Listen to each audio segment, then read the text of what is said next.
It's comments like this why I say it's really important to read the ACS, the Airman Certification Standards, the standards that the Federal Aviation Administration puts out to say, hey, these are the skills that you need to develop as a pilot for you to be fit to operate under these conditions. So this person thinks that the ACS is hugely disconnected from the real world, and that we're still teaching people to do NDB approaches, and that it's required to teach people to do NDB approaches. So let's go take a look at the ACS and look at what's actually required to be taught and tested on your instrument check ride.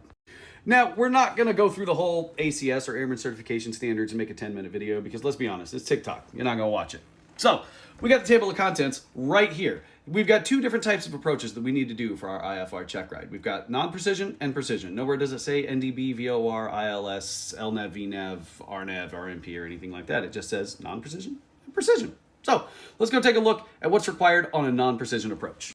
So here we are with a non-precision approach. You can read it here. It's too small for me to read it, so I've got it up on my computer monitor right here. It says, the applicant demonstrates an understanding of procedures and limitations associated with a non-precision approach, including the differences between localizer performance, lateral navigation approach guidance, navigation system indications and enunciations expected during RNAV approach, ground-based and satellite-based navigation systems used for non-precision approach, a stabilized approach, including energy management concepts. That's all we're covering.